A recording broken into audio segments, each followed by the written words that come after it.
Welcome to Bedtime FairyFails. I'm Kim.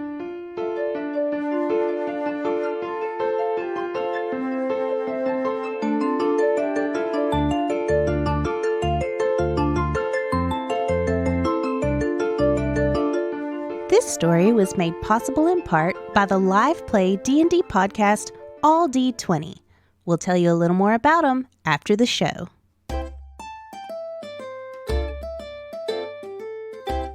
This story comes from Fabian Costa.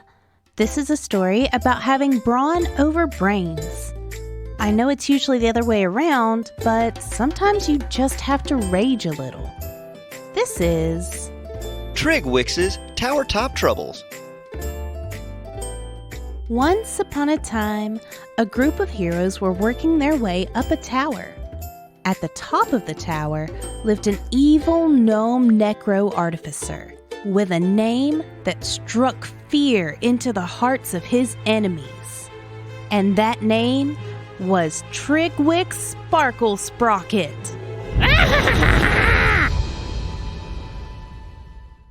The names of our heroes struck less fear, but they did make their enemies feel like they had definitely heard those names somewhere before. First, we have a tiefling wizard named Laylee, a half-orc rogue named Raz. Oh, sorry, the fourth Z is silent. Raz, a dragonborn barbarian named Gnarl, and an elf paladin named Aswin. Now, Trigwix was smart, and he had fortified his tower with a wide variety of strange traps and puzzles. Floors would drop out in front of them. Doors were armed with darts and arrows ready to fire. Treasure chests were rigged to fling a pie at your face, probably. Wait, what? I don't know. They said strange traps. That's all I've got. Oh. Luckily, they have Raz, the rogue, and Laylee the wizard to help them through without incident. That is, until there was an incident. As Raz was attempting to disarm a trap, he made a mistake and totally failed. The trap triggered and two cyborg zombie snakes came crawling in on either side of them. Now you're probably thinking, did you just say cyborg zombie snakes? And yes I did. Because remember, the terrifying Trigwix Sparkle Sprocket was a necro artificer, with the necro meaning necromancer or someone who can raise and control the dead, and artificer being someone who can create amazing inventions. And with those powers combined, you get things like cyborg zombie snakes. Since Raz and Laylee were handling the brain part of the adventure, it was now time for Gnarl the Barbarian and Aswin the Paladin to step up and be the brawn. They each take a cyborg zombie snake and attack. And both heroes manage to land critical blows to the creatures, killing them in a single strike. Laylee and Raz didn't even get a turn. Once the monsters were dead, Gnarl says, Gnarl is tired of these puzzles. Gnarl wants to kill the evil gnome so he can go drink. Aswin nods in agreement as Laylee replies, Yes, Gnarl. We heard you the first time. We're going as fast as we can here. After successfully disarming a few more traps, the group finally makes it up to the top. They pause just outside the door where Trigwix was waiting in his laboratory. A laboratory he used to make all the weird and creepy creatures he has control over. I imagine there are several of those huge tanks with green liquid and unidentifiable creatures inside. Mad scientist style. The heroes swing the door open to find Trigwix standing in front of a huge stained glass window. Beside him stands some sort of humanoid animal cyborg zombie hybrid that I assume he grew in one of those glass tanks. Trigwix lets out an evil laugh and says, So, You've made it through my puzzle, I see. Bravo! Not many people do. Too bad it was all for nothing. Prepare to meet your end. Gnarl, having noticed the giant window behind the crazy gnome, has an idea. He uses his rage ability to boost his strength and damage resistance, then lets out a battle cry before screaming, You will pay for making Gnarl use his brain! He then charges straight at the tiny gnome, grapples him, and both of them go crashing through the window. The two fall 270 feet down from the top floor of the tower and land in a heap at the bottom. The rest of the heroes rush to the window to see if either survived. Trigwix is just a mess of broken bones and gore as he wheezes out his last words. This isn't the last. Gnarl stands up, brushes off his pants, spits out a tooth, looks up at the window and yells, Hurry up, you three. Gnarl has done his job and is going for ale. He then turns and heads off in the direction of the nearest tavern. The end.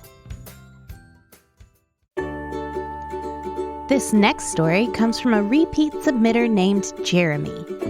It's from the same campaign as the story All Rats, in which Krutch drank a potion and turned into a rat as a prank.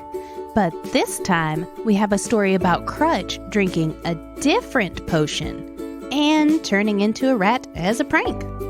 This is... Damn, nature, you're scary, huh? Once upon a time, in a town in Neverwinter, our familiar party had just met the niece of one of their friends from Phandalin. And wouldn't you know it, she was selling potions. Let's re-meet our pranksters. We have Brawn, a half-elf ranger, Kip, the kobold sorcerer, a human variant sorcerer named Jose, and a half-orc rogue named Krutch, who could turn himself into an ROUS at will.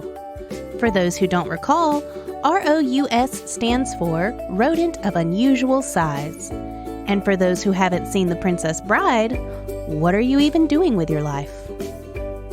Anyway, like I said, they had met up with their friend's niece and she was selling potions. But it turns out she wasn't totally finished learning. She was still practicing her mixes, but reassures them that her potions are completely 100% safe. My potions are completely 100% safe. Now, unlike Dookie's potions, these potions were actually pretty legit. But that doesn't stop the group from having a little fun with her. Krutch turns to Kip and says, Hey, you want to see something funny? Kip gives a knowing grin, turns to his friend's sister's niece, and buys a health potion. 1 health potion, please. He then hands the potion to Krutch, who immediately chugs it. He drops the vial, lets out an ear-piercing screech, and turns into a giant rat. He then takes off running through the market, squeaking loudly as he goes. One of the merchants spots this giant rat darting around and running under stalls and screams, Guards! Help! It's a giant rat! Meanwhile, back at the potion stall, Jose also buys a potion of healing from their friend's nephew's sister. And being a sorcerer, he's able to drink the potion, then immediately polymorph into a giant owl, who proceeds to give chase to the giant rat. Not wanting to miss an opportunity to make things even more ridiculous, Brawn commands his Bloodhawk companion Serena to also give chase. So now we have a busy marketplace being sent into a panic as these giant animals zoom around stall to stall. And of course, as Krutch runs out from under the last stall, he runs past 4 guards, 2 of which see him and give chase as well. It's the kind of chase scene that needs silly saxophone music playing, as the giant rat leads 2 guards, a giant owl, and a bloodhawk on a loop-de-loop chase around the marketplace. Get it. Look out! Over there! Finally, Krutch runs behind a building, hides, and turns back into his normal half-orc self. The guards come running around the corner, and Krutch begins yelling. Help! A giant rat just ran past me! One of the guards asks. Which way did it go? That way! Yells Krutch as he flails his hands frantically towards some trees. The guards take off in that direction as Krutch chuckles to himself. He turns and walks out from behind the building as Serena the Bloodhawk lands on his shoulder. He walks back towards his friend's dad's granddaughter, who has gone completely white. Jose has already landed and changed back into his normal self. Krutch turns to the girl and says, Well, that was fun. She looks at him wide-eyed and stammers, I'm glad you had fun. The party turns to walk away as their friend's aunt's great niece begins uncorking her potions so she can smell and taste them, all while muttering about having her ingredients or measurements off.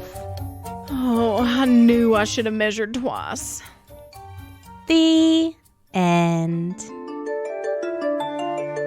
Thanks for listening. If you like D&D podcasts, which clearly you do, be sure to check out one of our favorites, All D20. You can find them on Spotify, Apple Podcast, or anywhere else you listen. To submit a fail, visit our website at bedtimefairyfails.com or message me on Instagram or Facebook.